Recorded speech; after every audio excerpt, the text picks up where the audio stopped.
बिस्मिल्लाहिर्रहमानिर्रहीम, अस्सलामुअलैकुम, good morning. City eight 10 में मैं हूं आपकी मेजबान सीमल हाशमी, इस दुआ के साथ कि आपका आज का दिन अच्छे तरीके से गुजरे, ठीक ठाक तरीके से गुजरे। कल रात तो लाहौर स्मॉग की लपेट में था और यकीन जानिए कि इस कदर महसूस हो रही थी स्मॉग कि पूरी एक जलने की स्मेल आ रही थी, एक हेज की कैफियत फील हो रही थी और मुज़ाफ़ाती इलाकों में तो खास तौर पर ये ज़्यादा महसूस की जा रही थी। एयर क्वालिटी इंडेक्स 397 और लाहौर आलूदा तरीन शहर डिक्लेयर कर दिया गया। अगर अब भी इन्वायरमेंट डिपार्टमेंट ने इसको नहीं मानना और डिनाइल मोड में रहना है तो ये उनकी मर्जी, लेकिन अब तो महसूस होना शुरू हो गया है।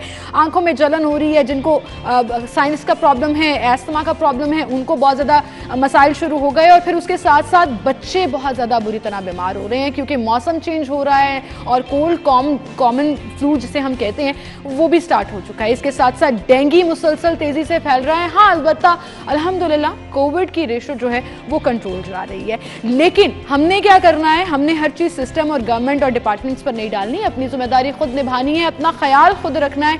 कोशिश कीजिए शाम के बाद गैर जरूरी तौर पर घर से बाहर मत निकलें। बच्चों को खास तौर पर प्लेग्राउंड्स में अगर आपने भेजना है तो शाम के बाद मत भेजिए। डेंगू का भी खतरा है और स्मॉग भी मौजूद है और ये एहतियात वो है जो सिर्फ और सिर्फ हमने खुद करनी है। इसी के साथ आज के प्रोग्राम की तरफ चलेंगे जी। आज के प्रोग्राम में बहुत सी खबरें हैं जो हम आपको बताएंगे, बहुत सी चीज़ें हैं जो आपके सामने हम डिस्कस करेंगे। हमारे रिपोर्टर्स भी हमारे साथ मौजूद होंगे, लेकिन मैंने डेंगू का जिक्र किया तो डेंगू के हवाले से आज हम एक स्पेशल सेगमेंट करने जा रहे हैं जहां पर गवर्नमेंट अपनी जिम्मेदारी नहीं निभा रही है अवेयरनेस देने की, हम अपनी जिम्मेदारी पूरी तरह से निभा रहे हैं। फैक्ट्स एंड फिगर्स बताएंगे, हॉस्पिटल्स की सिचुएशन बताएंगे और डेंगू से बचने के लिए एहतियाती तदाबीर क्या हैं इस पर भी बात होगी। फिलहाल चलते हैं टॉप स्टोरीज की तरफ। सबसे पहले जी हमारे पास खबर है, पीटीआई को फिर धचका, एनए 133 में ज़िमनी इलेक्शन रुकवाने की दरख्वास्त मुस्तरद।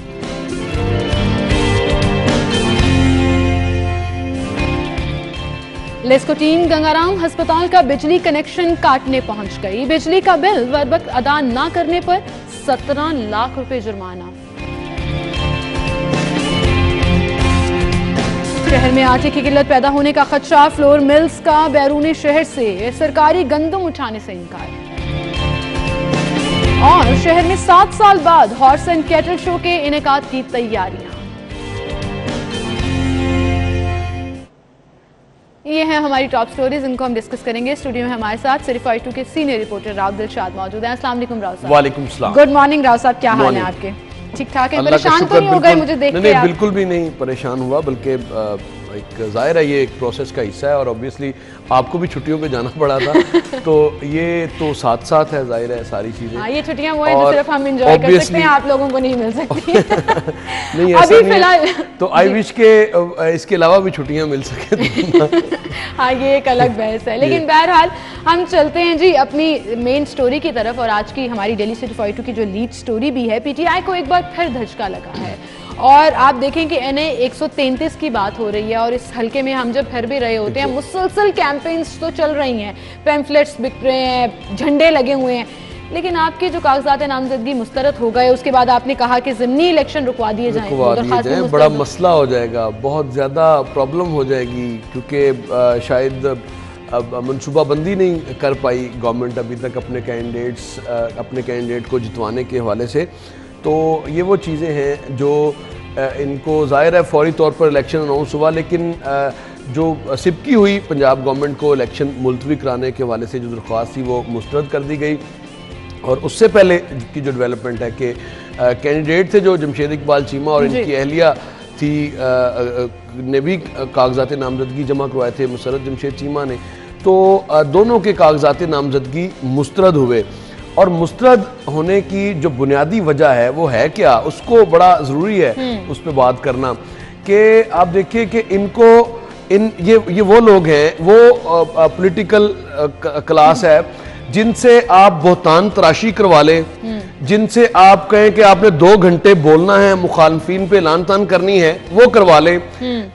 इनको कहें कि आप जो है वो जो मर्जी इल्जामात लगाई जाएं, लेकिन ना साबित करने की तरफ ये आते हैं और ना ही अपने कागजात, जो कि कागजात नामजदगी एक हसास मामला होता है, इसमें टेक्निकलिटीज होती हैं, तजवीज़ कुनिंदा के और ताईद कुनिंदा के हवाले से बड़ा आपको बारीकबीनी से इन सारी चीजों को देखना पड़ता है। हल्के के वोटर्स होना बहुत जरूरी है। हालांकि ऐसा नहीं है कि वो पहली दफा इलेक्शन लड़ रहे थे राव साहब, उन्हें पता था कि ये होगा, लेकिन ये क्या बात हुई? मुझे सिर्फ ये समझा दीजिए कि आपके कागजात नामजदगी मुस्तरद हुए, लेकिन आप अदालत चले गए, लेकिन अब आपने ये लड़ाई डाल रही कि इलेक्शन ही खत्म कर दें, इलेक्शन ही मुस्तरद कर दें, डिले कर दें या आगे कर दें। उस बात को पहले खेल सकती तो खेल ही खत्म कर दें। ये पहला इलेक्शन नहीं है, ये जमशेद इकबाल चीमा का पहला इलेक्शन नहीं है, गालिबन तीसरा इलेक्शन, और इनकी अहलिया रुकने असम्बली भी हैं।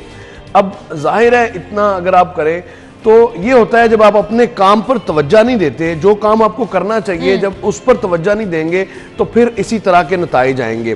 अब हो ये रहा है कि आपके कागजात नामजदगी मुस्तरद हुए और इल्ज़ाम तराशी शुरू कर दी गई, और सिर्फ जमशेद इकबाल चीमा ही नहीं, उनके दरमियान में सेनेटर इजाज चौधरी साहब ने संभाला, चूंकि उनका हल्का था, वो यहाँ से शिकस्त खा चुके थे परवेज मलिक से, तो वो आए और इल्ज़ाम तराशी की कि रातों रात वोट को तब्दील कर दिया गया है।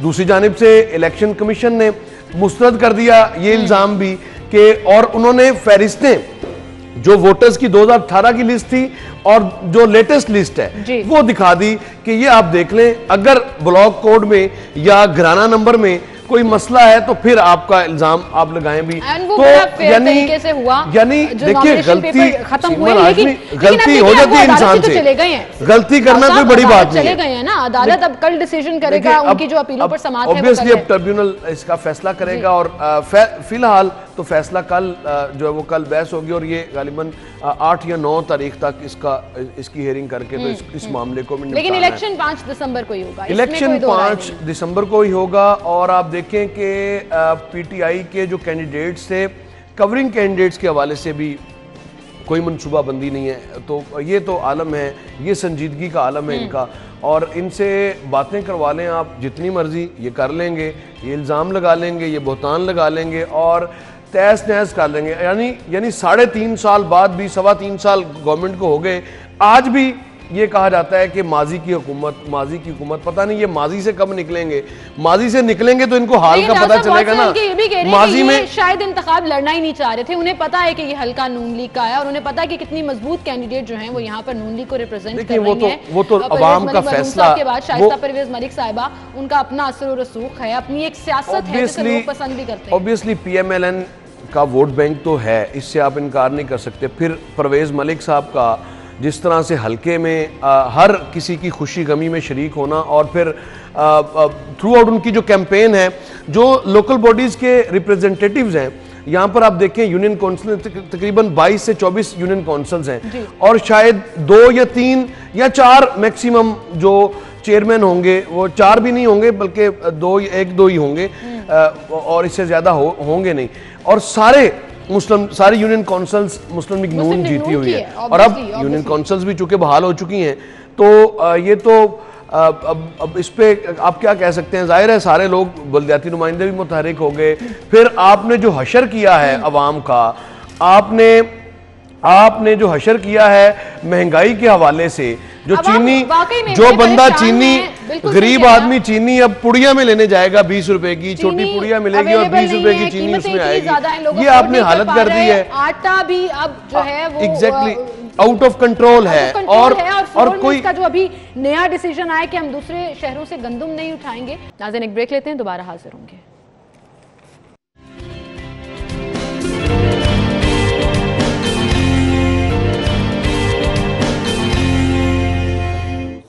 Welcome back. एक बार फिर से आपको खुशामदीद कहेंगे और अपनी अगली खबर की तरफ चलेंगे। लेस्को के हवाले से हमारी अगली खबर है जी। लेस्को टीम गंगाराम अस्पताल में बिजली का कनेक्शन काटने पहुंच गई और 2 करोड़ 19 लाख रुपए का बिल है, 48 घंटे की मोहलत मिल गई है। अब ये हाल होगा कि अस्पताल जो सेंसिटिव तरीन एरिया है राव साहब, वहां की बिजली काट दी जाएगी क्योंकि बिल अदा नहीं किया। एक ना बड़ा ये अनफॉर्चुनेट है कि हम मरीजों के फंड्स भी जो हैं वो उनमें भी नहीं छोड़ते, ये एक कौमी मसला भी है। जाहिर है अब 7 अरब के फंड्स थे, हेल्थ डिपार्टमेंट जो है वो सोया रहा। जाहिर चौधरी साहब ने ये स्टोरी दी, जाहिर है जी। और बिजली का बिल कितना था, शायद 2 करोड़ 19 लाख। 7 अरब के फंड्स लैप्स कर गए, यानी अगर आप इसको देखें तो ये एक 0.5% बनता है, अगर आप इस तरह से 0.25% बनता है बल्कि। और ये है सीरियसनेस की हालत। और गंगाराम वो हॉस्पिटल है जहां पर बहुत बड़ी तादाद में लोग आते हैं और के गायनी के हवाले से बहुत ज्यादा वहां पर फिर बच्चा वार्ड उसका बच्चा वार्ड में। और डे बिफोर यस्टरडे की बात कर रहा हूं के साथ हाल ये है जब सर से पानी गुजर जाता है, एकदम हबड़ पड़ जाती है, तब इनको ख्याल आता है कि हमने बिल पे करना था, हमने ये काम। डॉक्टर ज़ात का बड़े मोहतरम है, हम जो कोरोना में जिस तरह से इन्होंने किरदार अदा किया, हम इनको खराज तहसीन पेश करते हैं। लेकिन जो सूरत हाल है अबतरी की जानिब पेशेंट्स के ट्रीटमेंट के हवाले से वो भी बहुत ख़राब है। बिल की अदायगी तो एक मसला है ही, उससे ज़ाहिर है तमाम वार्ड्स में जो ऑपरेशन है वो मुतासिर होंगे, लेकिन अमूमी तौर पर जो रवैया है वो भी जो पेशेंट फ्रेंडली नहीं है, बदकिस्मती से। और अपने हकूक़ के लिए अब सड़कें भी बंद करते हैं, चौराहे भी बंद कर देते हैं, लेकिन पेशेंट्स को लुक आफ्टर करने के लिए हम बदकिस्मती ये है कि खातिर ख्वाह नताइज नहीं निकले। और इंतजामिया जो है हॉस्पिटल की इंश्योरेंस कार्ड जो है वो मुतारिफ करा देते हैं, उसका क्रेडिट भी ले लेते हैं कि गरीब आदमी को मुफ्त इलाज मिल रहा है, लेकिन जहां ऑलरेडी काम चल रहा है उसके ऊपर तवज्जो नहीं दी जाती। देखिए ये वो हॉस्पिटल है, बिजली काट दी जाएगी तो मरीजों का पुरसाने हाल कौन होगा? कोई जवाब है किसी के पास? किसी के पास नहीं है। आप देखिए कि जो सूरत हाल है कि इस हॉस्पिटल में अगर आप बात करें कोविड-19 के हवाले से तो उस फाइनेंशियल ईयर में पूरा साल जो ऑपरेशंस थे वो बंद रहे, लेकिन जो अद्वियात की मद में 99 करोड़ रुपीस थे वो पूरे 100% खर्च हो गए। वो कहाँ गए, किसको दवाइयाँ मिली, किसने दी, ये कोई पता नहीं है। ये वो सवाल है जिसका कोई जवाब नहीं है। और इसको मैंने थोड़ा सा इसको डिग आउट किया था कि आप अंदाजा लगाएं कि एक्सपेंडिचर सिर्फ आपकी इमरजेंसी चल रही है, ओपीडीज आपके बंद हैं, ऑपरेशन थिएटर्स बंद हैं, और जो अद्वियात का बजट है वो 100% खत्म हो गया। अच्छा, मुझे आप अंदाजा लगाएं कि ये तो सीरियसनेस है। हर आदमी अपने महीने का एक बजट तैयार करता है। आपको पता है कि शुरू में जब भी सैलरीज को मिलती है, पैसे मिलते हैं, तो वो एक बजट तैयार किया जाता है कि नहीं किया जाता? और उसमें सबसे पहले आप अपनी यूटिलिटी बिल्स क्लियर करते हैं। इसका मतलब हॉस्पिटल का बजट बनाने वाला या एडमिनिस्ट्रेशन का, ऑपरेशन का डिपार्टमेंट ये काम ही नहीं कर रहा। मोहलत मिली है लेस्को से तो आपको ख्याल आया कि जी महकमा खजाना को हम खत लिखते हैं कि हमें ये जो 48 घंटे की मोहलत है इसके अंदर इजरा करने की इजाजत दी जाए। आप इमेजिन कीजिए सीरियसनेस। देखिए बिल की अदायगी तो जाहिर है ये 1-2 रोज में उम्मीद है कि ये सॉर्ट आउट हो जाएगी, ऑब्वियसली, क्योंकि लेकिन आप अंदाजा लगाएं कि इतने पैसे तो रंगो रोगन पे ये खर्च कर देते हैं सालाना, जितना बिल है ना इतने पैसे तो ये वैसे खर्च कर देते हैं, और पता चलता है कि जब बारिश हुई और सारा पेंट खत्म हो गया। ये सूरत हाल इस तरह की इन्हीं हॉस्पिटल्स में है। और कई सालों से जो प्रोक्योरमेंट डिपार्टमेंट में लोग बैठे हैं वो बिल्कुल उनको कोई पूछने वाला नहीं है किसको कॉन्ट्रैक्ट दे रहा है, किससे लोकल परचेज की जा रही है, लोकल परचेज की मद में कितने फंड्स कहाँ खर्च किए जा रहे हैं, कोई पूछने वाला नहीं है। और आ जाके फिर at the end of the day जो सफर करना पड़ता है वो पेशेंट्स को। और अगर आप बिजली अगर डिस्कनेक्ट होती है, अफोर्ड नहीं कर पाता है, ना मेडिसिन ना, आप अंदाजा लगाएं कि सरकारी हॉस्पिटल्स में एक आम आदमी क्यों जाता है। इसलिए जाता है कि इस्तात नहीं है प्राइवेट क्लिनिक्स की और प्राइवेट हॉस्पिटल से इलाज कराने की, इसीलिए जाते हैं। लेकिन हालत ये है कि उनकी बेबसी के नतीजे में दादरसी करने की बजाय उनको मजीद मुश्किलात में डाल दिया जाता है। अद्वियात है नहीं, आई थिंक ये महकमा पता नहीं ये बजट बना कौन रहा है इनका, ये कोई पहली मरतबा तो नहीं हुआ ना। है कि आपको सोचना पड़ेगा कि ये पेटी इश्यूज जो हैं वो कितनी सीरियसनेस की तरफ चले जाते हैं। जब आपको एक डिपार्टमेंट धमकी दे रहा है कि हम आपकी बिजली काट देंगे वरना बिल अदा कर दें, तो आपको रीथिंक करना पड़ेगा कि आप चीजों को कैसे हैंडल कर रहे हैं। बहरहाल इसी के साथ हम आगे बढ़ेंगे। लेस्को के हवाले से हमारी एक और भी खबर है।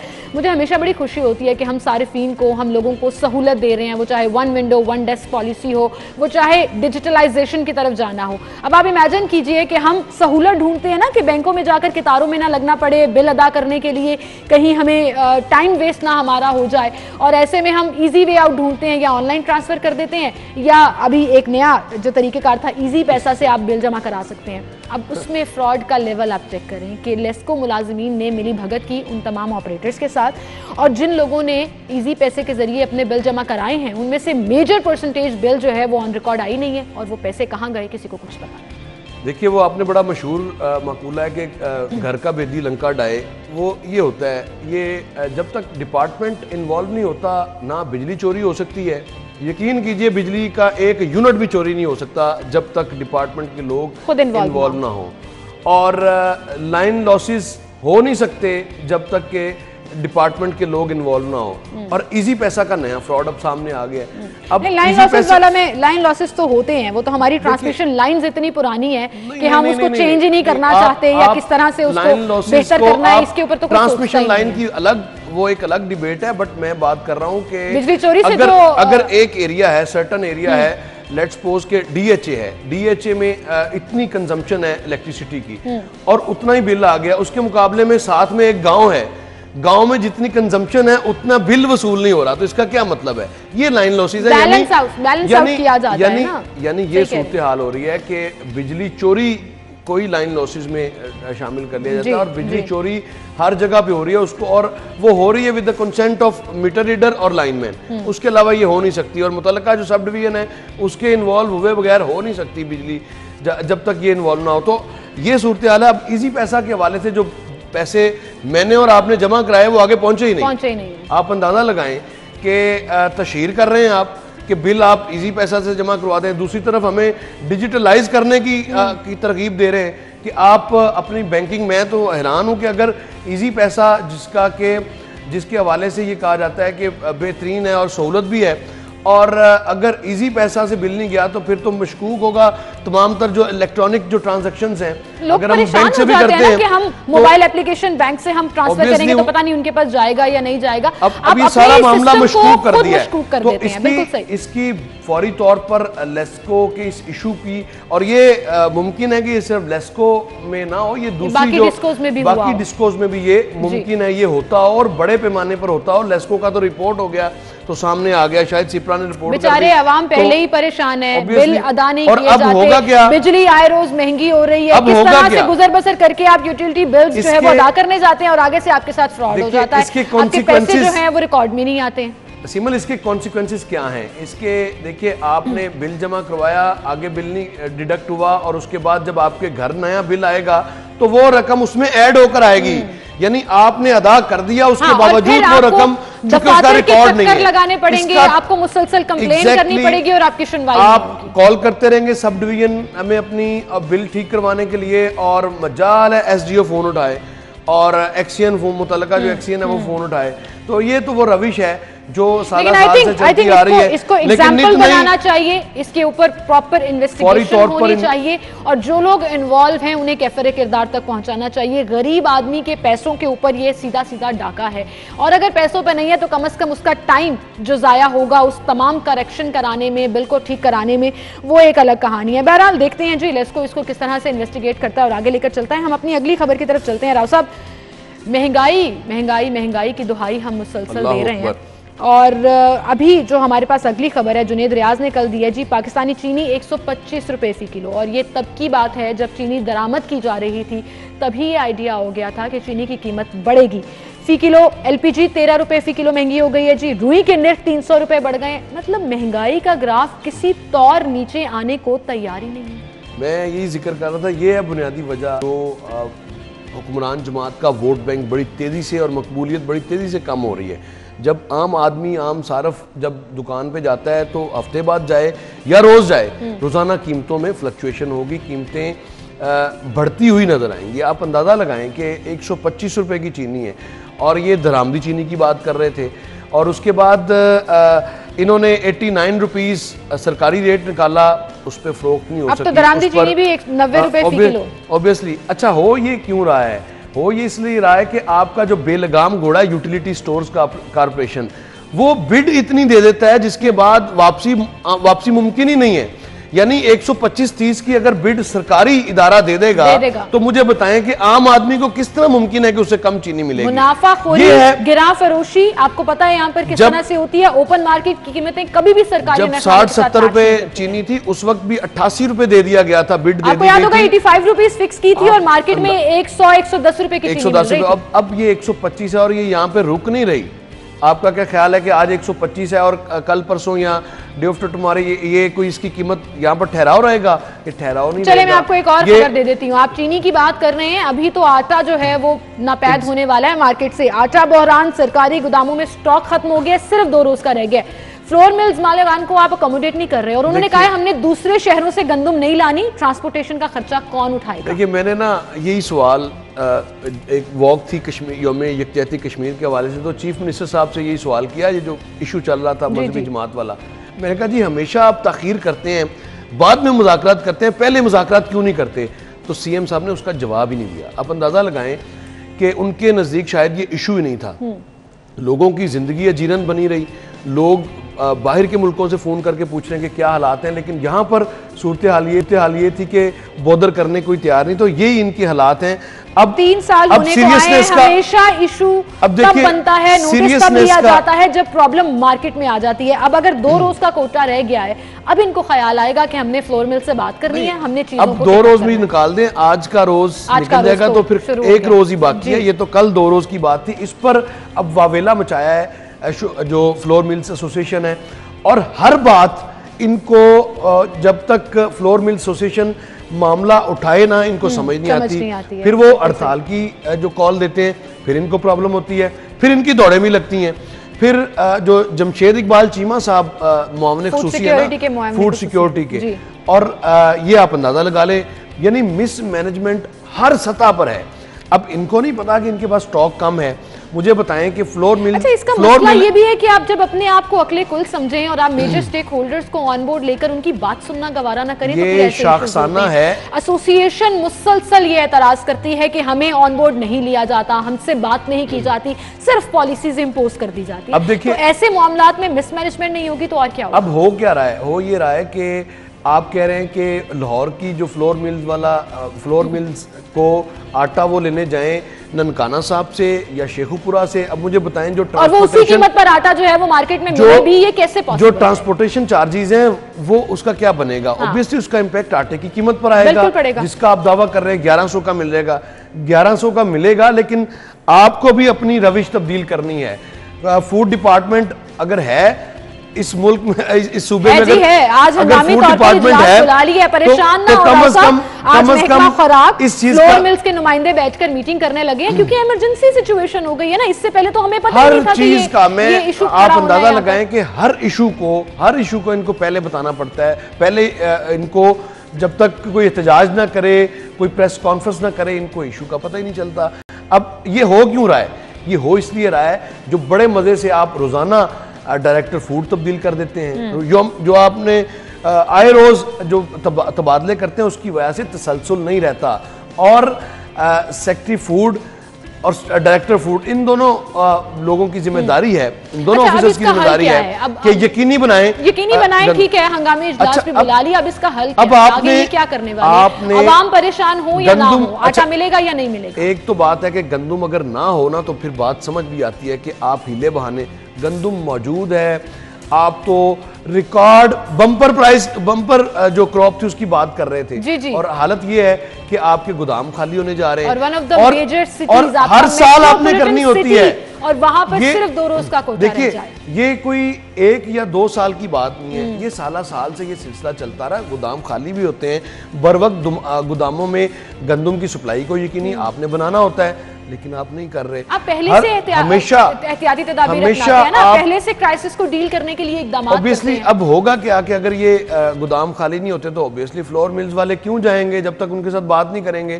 वो शेखुपुरा ननकाना या कसूर से क्यों वो लाएंगे? इसी तरह से बात करने का मतलब क्या है कि आप दीगर शहरों से गंदम लेकर आएंगे, ट्रांसपोर्टेशन चार्जेस पर वो आपको मनवाएंगे और आटे की कीमत भी महंगी होगी, ये खदशा जाहिर किया जा रहा है। हमेशा जो है वो उसी पे आते हैं एक्सपेंडिचर्स, और आवाम से निकाले जाते हैं। ये बात आपकी बिल्कुल ठीक है, लेकिन आटा, चीनी, दालें, घी, सब्जियां, फल सब कुछ महंगा करते जाएंगे तो बेचारे आवाम क्या करेंगे? हुक्मरानों की तरफ देख रहे हैं आवाम हाथ उठाकर कि बस महंगाई ने जीना हराम करके रख दिया है और अब गुजारा नहीं हो रहा है। बहरहाल इस पर हम मजीद बात भी करेंगे और भी खबरें जो आपके साथ डिस्कस करेंगे। एक ब्रेक, फिर हाजिर होंगे।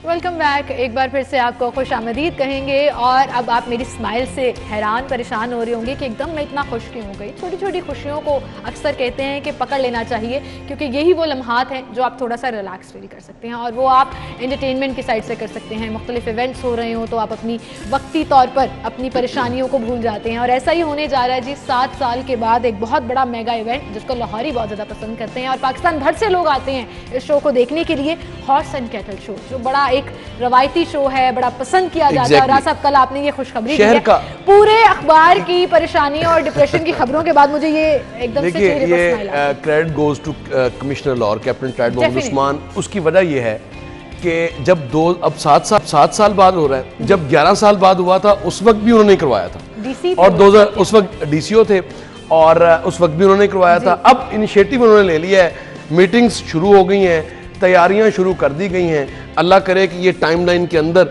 जो फरवरी का लास्ट वीक बताया जा रहा है उसमें, और ये शहर का मेगा इवेंट, ये वो इवेंट था जो पूरे शहर का इवेंट हुआ करता था। जी। ये जिस तरह से बसंत की हम बात करते थे कि पूरे शहर का इवेंट है, उसी तरह ये हॉर्स एंड कैटल शो भी पूरे शहर का इवेंट है। और इसमें स्कूल्स के बच्चों को भी परफॉर्म करने का मौका मिलता है। वो जो PT का एक कॉन्सेप्ट था वो अलाइव रहा। जब से ये हॉर्स एंड कैटल शो हो नहीं रहा तब से वो आपकी स्कूल की जो रवायत है, बच्चों की एक्टिविटीज़ भी हम देखते हैं वो भी ख़त्म हुई हैं। अब तैयारी इस हवाले से की जा रही है। कल का जो इजलास था उसमें डिप्टी कमिश्नर लाहौर उमर शेर चट्टा ने तफसीली ब्रीफिंग दी, क्योंकि उनकी ड्यूटी लगाई गई थी कि वो मौका पर जाएं और तमाम पहलुओं का जायज़ा लें, स्टेक होल्डर्स के साथ बात करें। वहाँ पर जो पंजाब के बेस्ट जो एनिमल्स हैं उनकी भी चूंकि नुमाइश होनी है, उनको कहाँ रखना है, उस हवाले से चीज़ें फाइनल की गई। ट्रैफिक मैनेजमेंट का क्या प्लान होगा, ये मुख्तलिफ डिपार्टमेंट्स की कोलैबोरेशन के साथ होता है। आपकी बात बिल्कुल ठीक है। इसमें सबसे मेजर जो शेयर है वो पुलिस इन्वॉल्व होगी, हसास इदारे इन्वॉल्व होंगे सिक्योरिटी को मद्देनजर रखते हुए। फिर हेल्थ साइड से NCOC इन्वॉल्व होगा कि शहरियों की तादाद कितनी रखनी है, किस तरह से मैनेज करना है इसको। तो it's actually a mega event, specially Covid और डेंगू और इस तरह की सारी चीज़ों में। तनाव के इस माहौल से जाहिर है कि आपको मेगा इवेंट मिलेगा। और उसी दौरान चूंकि PSL भी चल रहा होगा तो लाहौर शहर में जश्न बहारां की ये तसलसल होगा, जश्न बहारां का ये हिस्सा होगा। उसमें सड़कों को अपने रवायती जो हमारी जो हैं उससे सजाया जाएगा। जो लाइटिंग है वो नज़र आएगी आपको, टेंट पैकेजिंग आपको नज़र आएगी। उसके बाद दीगर जो स्पोर्ट्स हैं, फिर रेंजर्स का मुख्तलिफ रेंजर्स के जवान परफॉर्म करेंगे और घुड़सवारी के मुकाबले। और आपको पता है कि इनके कॉम्पिटिशन्स भी होते हैं, और इस इवेंट में पार्टिसिपेशन के लिए पाकिस्तान भर से लोग जो हैं वो आते हैं। टेंट पेगिंग का आपने जिक्र किया, एक बहुत मशहूर ये खेल है, वो लोगों को देखने को मिलता है जो साउथ पंजाब से और इवन सिंध से लोग जो हैं वो पार्टिसिपेट करने के लिए यहाँ पर आते हैं। तो it's no doubt a mega event जो तमाम पाकिस्तान को इकट्ठा भी करता है और शहरी जो है वो इसको खूब इंजॉय भी करते हैं। अच्छा, कुछ ये डिसाइड किया गया है कि कितने दिनों तक ये चलता रहेगा, और ऐसा तो नहीं होगा कि एक दफ़ा खुशखबरी दे के बाद में कहा जाए कि ये सिस्टमैटिकली पॉसिबल नहीं हो रहा, इस तरह से तो कोई बात नहीं होगी। जो नॉर्मली तो जब हम भी बचपन में जब देखते थे तो ये 26, 27 मार्च और 28 मार्च तक 3 रोज़ा ये फेस्टिवल रहा करता था, मेला शालामार और साथ में और पुरानी सारी चीज़ें। और उसके बाद एक जाहिर है एक एनवायरनमेंट मुल्क में ऐसा हुआ टेररिज्म की वजह से, जिसकी वजह से स्टॉप करना पड़ा। फिर 2004 के बाद जाके 2015 में 9 साल, इसमें 11 साल गैप आया, और फिर से लोगों को पता चला कहीं तो अब जो नेक्स्ट जनरेशन है वो तो शायद भूल ही चुकी होगी कि हॉर्स एंड कैटल शो भी हुआ करता था। और ये सबसे बड़ी बात है इस हॉर्स एंड कैटल शो की कि इसमें तमाम जो अकाइयाँ हैं मुल्क की, उनके सकाफती रंग नुमायाँ होते हैं, उनके फ्लोट्स होंगे, उनसे राब्ता किया जा रहा है कि वो अपने फ्लोट्स परेड होगी। फिर अब जो सबसे बड़ा जो मसला सामने आएगा वो NCOC के हवाले से आएगा कि वो कितने % जो स्पेक्टेटर्स हैं उनको इजाज़त देते हैं। लेकिन जो कमिश्नर लाहौर ने इस हवाले से डायरेक्शन दी है कि तमाम तर शहरी जहाँ से भी जाना चाहेंगे कुछ पॉइंट्स बना दिए जाएंगे ताकि शटल सर्विस उनको मिले और वो फोर्ट्रेस स्टेडियम हर एंगल पर सोचा जा रहा है, तैयारियां की जा रही हैं। ऐसे ही नहीं कमिश्नर लाहौर को कैप्टन लाहौर कहा जाता है, और एक दफ़ा तो मैंने उन्हें ऑन एयर भी बोला और वो काफ़ी हंस दिए कि लाहौर का आप सोचते हैं और लाहौर के लिए हमेशा कुछ ना कुछ डिफरेंट और अनोखा करने की कोशिश करते हैं। ऑल्दो ये डिफरेंट और अनोखा नहीं है, लेकिन इसको शुरू कराना या इसके ऊपर काम करना भी बड़ी बात है। 7 साल के बाद। सबसे बड़ी बात, हर इशू का पता है, जो इशू फेस करना है वहां पे उसका भी उनको पता है। ये एक बड़ी अच्छी और पॉजिटिव बात है। बिल्कुल सही। राव साहब हमारे साथ ही रहिएगा। नाज़रीन, हमें एक ब्रेक की तरफ जाना है, ब्रेक लेते हैं, दोबारा हाजिर होंगे, हमारे साथ रहिए।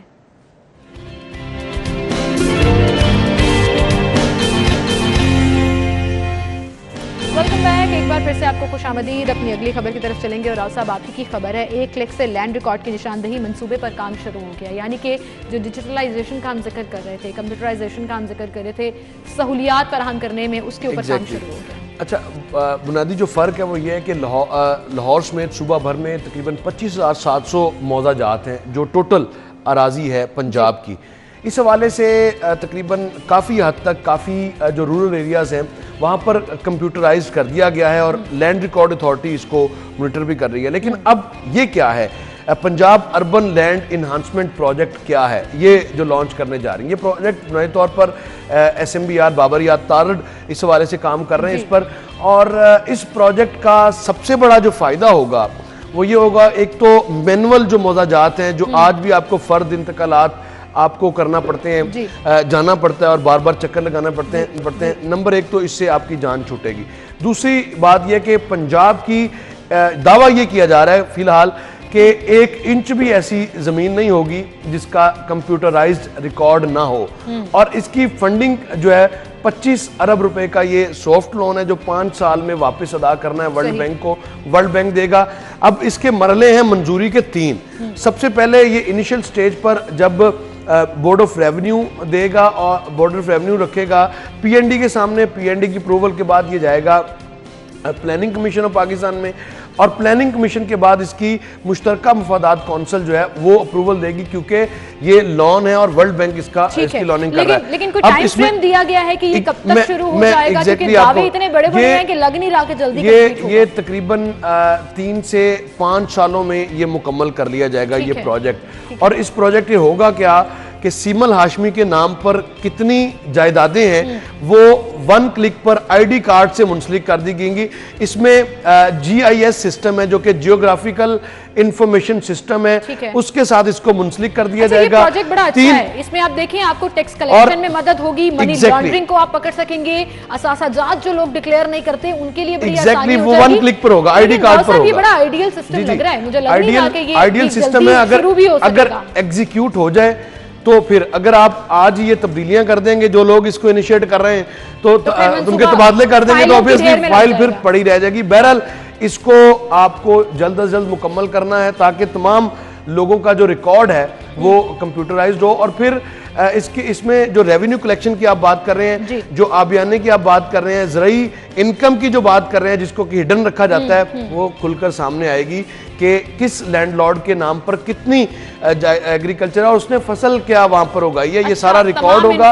और तमाम रिकॉर्ड के साथ साथ इसमें 3 जो इसके डिपार्टमेंट है वो इस पर एग्जीक्यूट करेंगे। बोर्ड ऑफ रेवेन्यू का इसमें मेजर शेयर है, लैंड रिकॉर्ड अथॉरिटी का इसमें मेजर शेयर है, और PDM में इसमें अपना किरदार जो है वो अदा करेगी। GIS सिस्टम जो है यानी जियोग्राफिकल इंफॉर्मेशन सिस्टम, उसमें PDM में इसको एग्जीक्यूट करेगी। और तमाम जो रिकॉर्ड है आपके पास होगा। फिर सरकारी जमीनें जो आवारा पड़ी हैं, जो कि जिसका जहां जी चाहता है कब्जा करता है, वो भी ऑन रिकॉर्ड होंगी।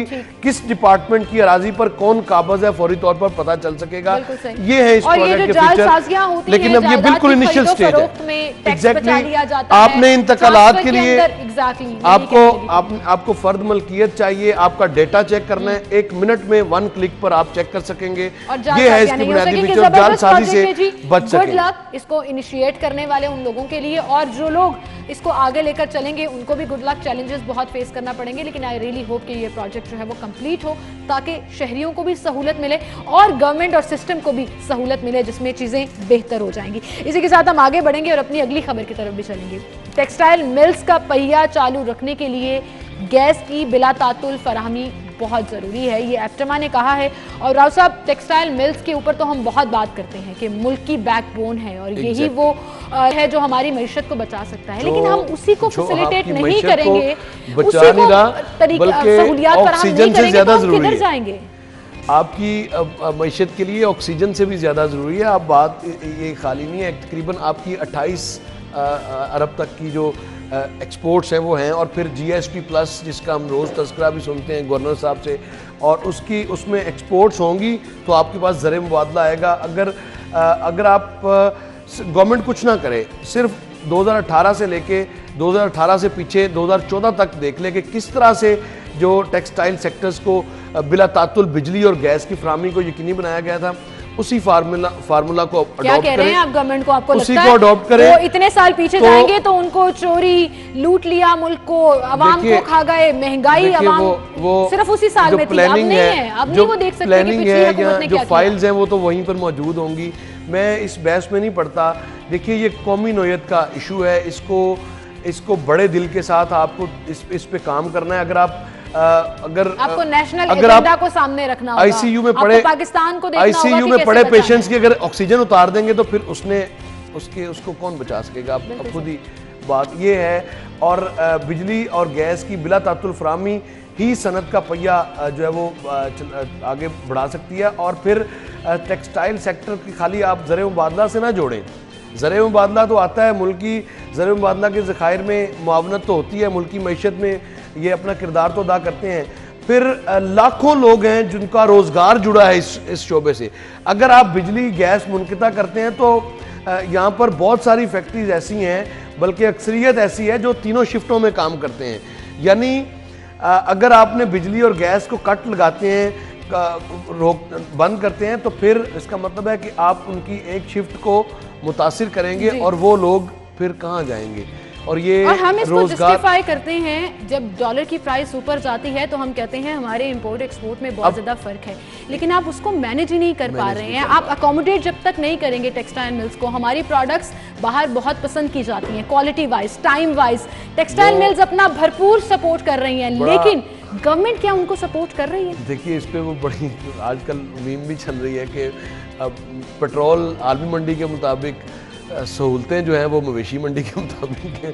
तो ये बड़ा एक चल रहा है हमारे यहाँ।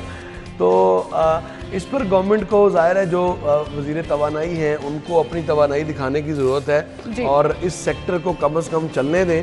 और एप्टमा का जो मुतालबा है वो बड़ा कोई ऐसा है नहीं कि जिसको आप पूरा बिल्कुल कोई ऐसा सिस्टम नहीं है जिसके तहत हम इसको बेहतर कर सकें। लेकिन राव साहब अभी आपने एक फिगर दिया और माजरत के साथ मैं उसको क्लियर करना चाहूँगी। आपने 28 अरब बोला, लेकिन हमारी एक्सपोर्ट्स $15 मिलियन हैं, तकरीबन $15 मिलियन पे फॉल करती है। तो $15 मिलियन की एक्सपोर्ट और आप इंपोर्ट कितनी कर रहे हैं, आपका रुपया वहीं पर डिवैल्यू हो जाता है। और इस एक्सपोर्ट को एक्सप्लेन करने के लिए हमें बढ़ाने के लिए गवर्नमेंट को सपोर्ट करना पड़ेगा। मंथली की बात करिए, एनुअल की बात करिए, ये नहीं एनुअल इतनी नहीं है, ये 24 से 28 है, 24 से 28 $15 मिलियन है, जो अगर आप रुपए में कन्वर्ट करेंगे तो वो जो है वो 15 बिलियन आ जाएगी। हम नहीं, इससे ज्यादा है, ये आप चेक कर लीजिएगा, ये इससे ज्यादा है। हम एक्सपोर्ट्स के हवाले से हमेशा ये बात आती है, दो ही तो सेगमेंट है आपकी, रेमिटेंसेस और एक्सपोर्ट्स, जिससे आपको ज़र मुबादला आना है। और आना किससे है? ये तकरीबन 51 बिलियन का ये आपके पास टोटल आपका इसी से आपका बजट बनता है। साहब $15 बिलियन को जब आप कन्वर्ट करते हैं तो हमारी एक्सपोर्ट जो है वो $15 बिलियन बनती है। इसी सेक्टर की अगर आप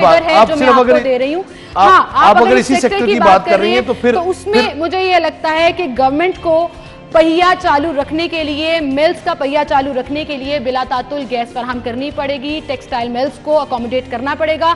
आप $15 बिलियन के ऊपर ही सिर्फ इन्हसार नहीं कर सकते, आपको कहीं ना कहीं इनको ऐसे अकोमोडेट करना पड़ेगा कि अल्टीमेटली उसका पे बैक जो है वो आपकी मईशत की ग्रोथ की सूरत में सामने आ जाए। देखिए एमडी सुई गैस की कल मुलाकात भी हुई है, उम्मीद है कि बेहतर नताइज निकले और गवर्नमेंट इस पर फौरी तौर पर फोकस करे। ये ना हो कि फिर जब कट लग जाए तो उसके बाद फिर आप मुज़ाकरात करें, पहले कर लें। ये वही बात है कि क्राइसिस बनने से पहले उसको डील कर लिया जाए तो सिचुएशन जो है वो क्लियर हो जाती है। लाखों लोगों का रोजगार जुड़ा है इससे। बिल्कुल सही। राव साहब बहुत शुक्रिया आपका, आप हमारे साथ मौजूद थे। नाज़रीन हम एक ब्रेक की तरफ चलते हैं, उसके बाद आप हेडलाइंस जानिएगा, फिर हाजिर होंगे।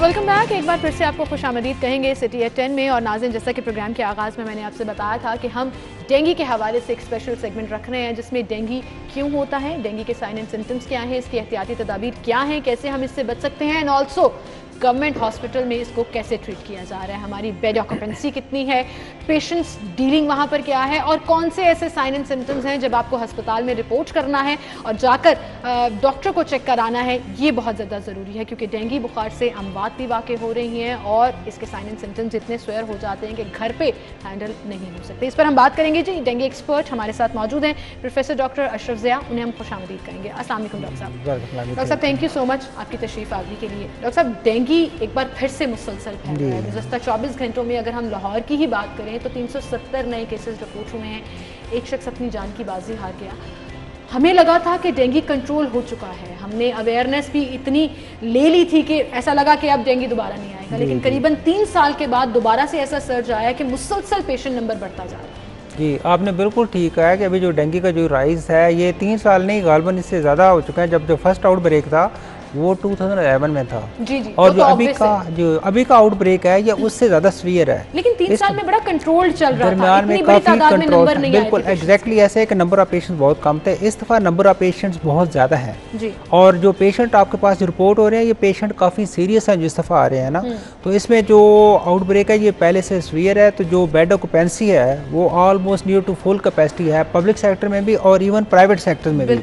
मेरा अपना भी एक प्राइवेट हॉस्पिटल है तो उसमें जो पेशेंट देख रहे हैं हमें एक्स्ट्रा बेड लगाने पड़ रहे हैं कि वहाँ पे जो सम टाइम हम ओवरफिल हो जाते हैं और उसके बाद यूं ही पेशेंट को स्टेबल होते हैं हम उनको दोबारा घर भेज देते हैं और थोड़ी सी हम बेड ऑक्यूपेंसी जाने की सिचुएशन तो ये है कि कॉरिडोर में पेशेंट्स को ड्रिप्स लगाई बिल्कुल ऐसे एग्जैक्टली ऐसे बिल्कुल इस तरह ही है, हॉस्पिटल में एक्स्ट्रा बेड लगाने पड़ रहे हैं।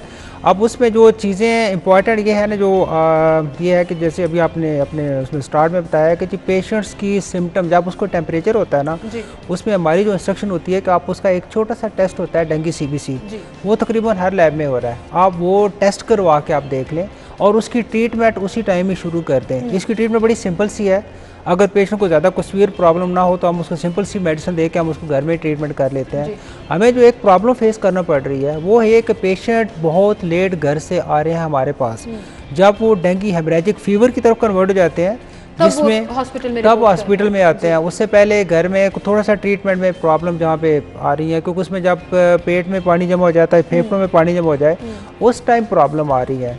अब जैसे भी जो पिछले जो 1-2 दिनों में मैंने पेशेंट देखे हैं तो उसमें जो डेंगू हेमरेजिक फीवर पेशेंट बहुत ज़्यादा है और पेशेंट उससे ज़्यादा जब क्रिटिकल होता है डेंगू शॉक सिंड्रोम, जैसे आप बता रहे थे कि उसमें एक डेथ भी हुई है, तो वो डेंगू शॉक में चला जाता है पेशेंट। तो हमें कोशिश ये हमारी होती है कि हम उससे पहले इसकी ट्रीटमेंट कर चुके हैं। बिल्कुल सही। और फिर आप घर पे रहकर सेल्फ मेडिकेशन की तरफ भी चले जाते हैं जो आपके इस बुखार को, डेंगू को मजीद ख़राब कर सकता है। डॉक्टर साहब, आपने साइन एंड सिम्टम्स का जिक्र किया तो ये तो हम सबको ही पता है कि तेज़ बुखार, जिसे कहते हैं ना हड्डी तोड़ बुखार इसे कहा जाता है कि वो आपको फील होता है, लेकिन वो कौन से साइन एंड सिम्टम्स हैं जब आपको घर नहीं बैठना और आपको हॉस्पिटल जाना है, मतलब टाइमली आप हॉस्पिटल चले जाएं, वो कौन सा वक्त? ये बहुत आपका जो ना बड़ा इंपॉर्टेंट क्वेश्चन है और इस पे मैं स्पेशल एम्फेसाइज करूंगा कि एक चीज़ तो आपने बताया कि जी तेज़ बुखार, लेकिन अभी जो पेशेंट हमारे पास रिपोर्ट हो रहे हैं वो तेज़ बुखार के साथ नहीं, उनको किसी टाइम कोई माइल्ड सा कोई टेम्परेचर हुआ है और उसके बाद जो प्रॉब्लम हुई है पेशेंट जब हमारे पास आते हैं उनकी प्रॉब्लम उस टाइम में कि बड़ा बहुत ही एक सीवियर वीकनेस,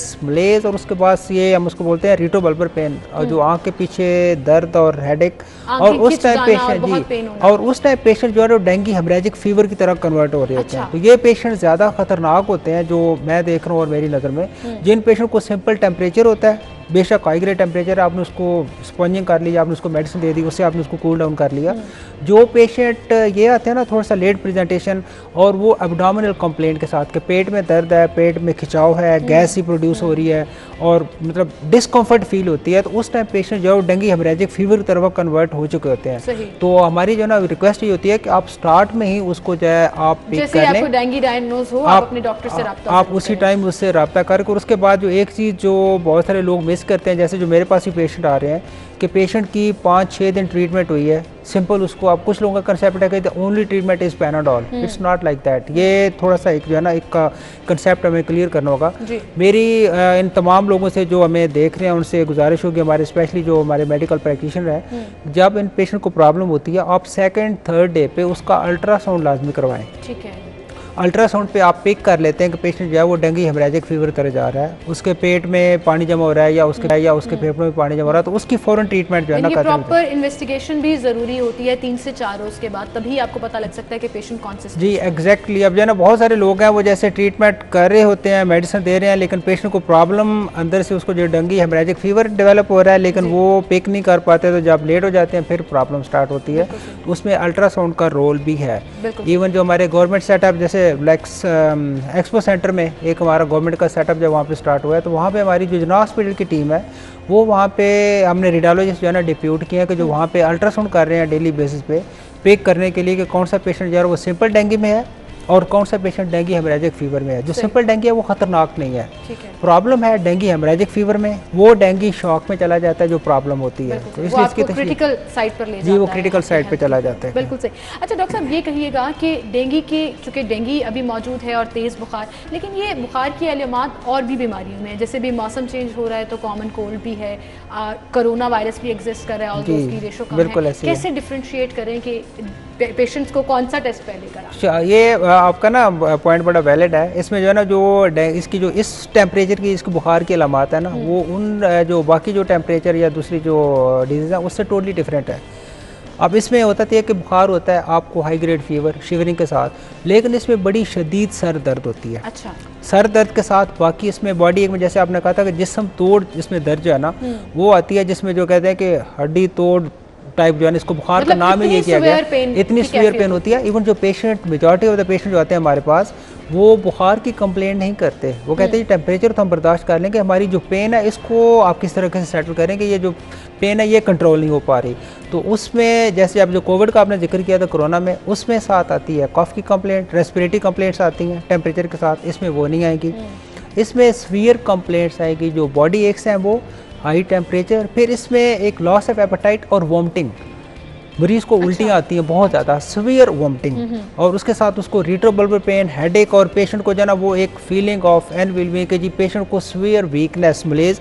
इवन एक हमारे प्रोफेसर साहब थे डॉक्टर साहब, उनको जब डेंगू के बाद वो रिकवर हुए हैं तो मुझे कहते हैं कि बंदे को ना अधमुआ कर देता है कि मतलब इतनी सीवियर वीकनेस कि आपको जो ना उठा के करना पड़ता है। हम हॉस्पिटल और सिस्टम की भी बात कर रहे हैं, गवर्नमेंट ऑक्यूपेंसी ऑलमोस्ट 100% को टच कर रही है। कल 92% थी, आपने कहा एक्सपो सेंटर उन्होंने एक्टिवेट कर दिया, जो कि उन्होंने पहले से बताया था कि वो एक्टिव कर देंगे जब हमारे टर्शरी केयर हॉस्पिटल्स में बेड कैपेसिटी जो है वो भरना शुरू हो जाएगी। अब एक पेशेंट ने रिपोर्ट करना है हॉस्पिटल में, आप इमेजिन कीजिए कि हमारे पास प्रॉपर सिस्टम ही मौजूद नहीं है, हर कोई तो प्राइवेट फैसिलिटीज अफोर्ड नहीं कर सकता है ना। अब कोरिस आप अपने हॉस्पिटल की भी ज़रा सिचुएशन बताइएगा कि क्या है वहाँ। अगर आप उसकी बात करते हैं ना जना हॉस्पिटल में, तो वहाँ पे नंबर ऑफ पेशेंट तो वाकई बहुत ज़्यादा है। इवन हमारे जो डेंगू काउंटर है वो लगाए गए हैं जिसमें हम उसकी स्क्रीनिंग कर लेते हैं। जो एक्सपो सेंटर है उसमें हमारे जो पेशेंट जिनकी ट्रीटमेंट हो रही है ना वो है जो सिंपल डेंगू के साथ प्रेजेंट कर रहे हैं, जिनको सिंपल मेडिकेशन चाहिए और सम टाइम उनको रीहाइड्रेट करना हम ड्रिप के साथ कर दें, या आप उसको इनकरेज करें कि आप जो है ना वो फ्लूइड ले लें या जूसेस ले लें। तो जो पेशेंट प्रॉब्लम में आ जाते हैं ना उनको फिर हम जना हॉस्पिटल में रेफ़र कर लेते हैं, वो वहाँ से यहाँ पे शिफ्ट हो जाते हैं। तो वहाँ पे वो पेशेंट है जो सिंपल, जिनको कॉम्प्लिकेशन ना हो, कॉम्प्लिकेटेड की ज़रूरत है, जी जिनको थोड़ी सी भी प्रॉब्लम डेवलप हो जाती है, स्टार्ट हो जाती है, जिसमें डेंगू हेमरेजिक की तरफ चले जाते हैं, उनको वहाँ पर नहीं रख सकते और उनको रखना भी नहीं चाहिए वहाँ पे, वो फिर हॉस्पिटल में शिफ्ट हो जाते हैं। सही। अच्छा डॉक्टर साहब ये कहिएगा कि डेंगू से बचने के लिए हमेशा हम कहते हैं कोई भी बीमारी से आपने बचना है तो प्रिकॉशनरी मेजर्स की तरफ जाना है, आपने पहले से ही चीज़ों को मेक श्योर करना है कि आप उस बीमारी की नहज तक ना पहुँचे। हम कैसे बच सकते हैं, क्या कोई तरीक़ेकार इसमें मौजूद है? जी इसमें एक जैसे जो ना अभी बहुत सारे जो पेशेंट आके पूछते हैं ना, तो उनका एक कंसेप्ट है कि जैसे हम कोविड में कहते थे, कोविड में मैंने बहुत ज़्यादा काम किया और कोविड के पेशेंट जना हॉस्पिटल में जो उस पर जो आईसीयू था उसको मैं ही लुक आफ्टर कर रहा था, तो उसमें यह था कि वो उसकी ट्रांसमिशन ऐसे पेशेंट टू पेशेंट है कि एक पेशेंट को कोविड है, दूसरे पेशेंट के साथ उसके बैठा हुआ जो पर्सन है उसको कोविड हो सकता है। Dengue is not like that. Dengue में एक स्पेशल मच्छर है एडीज एजिप्टाई जो काटेगा, उसके बाद वो डेंगू वाले बंदे को काटेगा, उसके बाद वो दूसरे शख्स को जाके काटेगा, फिर डेंगू की ट्रांसमिशन होगी। तो आपके पास एक वेक्टर है जिसको आप कंट्रोल कर सकते हैं जो कि मॉस्किटो है, मच्छर है जी। तो कोविड में थोड़ा सा चीज़ें ज़्यादा कॉम्प्लिकेटेड थी, डिफ़िकल्ट थी, इसमें अगर आप मॉस्किटो को कंट्रोल कर सकते हैं तो आपका डेंगू कंट्रोल हो जाता है। आप उसको कंट्रोल करने के लिए थोड़ा सा ये जाना ज़रूरी है कि ये जो डेंगू का मच्छर है ये ताज़ा पानी में परवश पाता है और ये सुबह और शाम के टाइम बाइट करता है। सही। ये बहुत ज़्यादा कोई उस पर तो हाई फ्लाइट पे ये ऊपर नहीं उड़ सकता, तो इससे बचने के लिए कि सुबह और शाम के टाइम स्पेशली जो लोग पार्क्स में जाते हैं वॉक करने के लिए उनको एहतियात करनी पड़ेगी। और दूसरा जो इम्पॉर्टेंट चीज़ है, जैसे अब बारिशें हुई हैं और बारिशें हो भी रही हैं, तो जहाँ पे भी पानी का ज़ख़ीरा होता है उसको आपने फ़ौरन उसको आपने क्लियर करना है। और तीसरा ये कि आप नेट्स यूज़ करें या फिर आप मॉस्किटो रिपेलेंट यूज़ करें। ये मॉस्किटो ऐसे ही रिस्पॉन्ड करता है जैसे दूसरे जो स्प्रे को करते हैं ना, जो दूसरा आम मॉस्किटो जो मलेरिया करता है, जी जी। ये भी उस तरह ही करता है। तो आपने मॉस्किटो को किल करना है, क्योंकि वायरस को किल आप करना है, अपने आप को बचा कर रखना है। आप अपने आप को डेंगू से भी बचा सकते हैं। डॉक्टर साहब, बच्चों में भी क्या डेंगू मौजूद जाता है? बच्चों को काटने से मच्छर में डेंगू वायरस हो रहा है और केसेस रिपोर्ट भी हो रहे हैं, उनके लिए कुछ स्पेशल केयर की ज़रूरत है या उनको भी ऐसे ही ट्रीट करना है? नहीं, बच्चों में भी तकरीबन यही जो है ना सेम प्रॉब्लम्स हैं और इस तरह से ही उसमें भी आ रहा है, लेकिन उसमें डिजीज़ की सीवियरिटी कम होती है। जैसे जो कोविड में था कि बच्चों में उसकी जो ना सीवियरिटी उसमें कम थी। एज फैक्टर बड़ा इंपॉर्टेंट होता है, स्पेशली जो लोग वर्किंग जो एज ग्रुप है, जो हमारे पास पेशेंट आ रहे हैं ज़्यादा, वो अप्रॉक्सीमेटली अराउंड 30 to 50 60 एज में ज़्यादा। हाँ जी, जो है वो जो लोग बाहर एक्सपोज होते हैं उनमें ज़्यादा होता है। बिल्कुल सही डॉक्टर साहब, यहीं से हम बात का सिलसिला आगे बढ़ाएंगे। हमें एक ब्रेक की तरफ जाना है, एक छोटी सी ब्रेक लेते हैं, दोबारा हाजिर होंगे।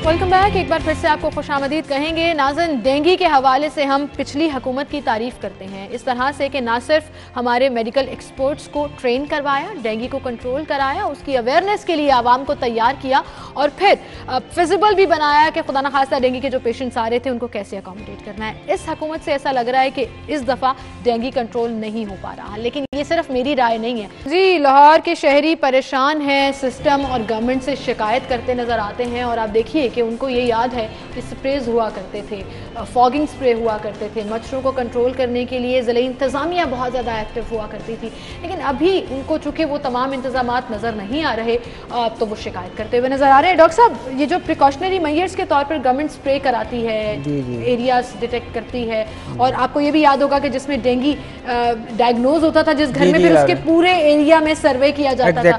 अब उस तरह से प्रोएक्टिव टीमें नहीं है। क्या आपको लग रहा है कि गवर्नमेंट इसको हैंडल नहीं कर पा रही? ये इसमें करना तो चाहिए कि जहाँ पे आपका इसका लार्वा आप फाइंड आउट करते हैं ना, वहाँ पे जो कि वहाँ से ये जो मच्छर है उसने ग्रो करना और वहाँ पे उस एरिया में इसने ज़्यादा जो है इसकी ग्रोथ होगी और ये डेंगू वहाँ पे ज़्यादा स्प्रेड करेगा।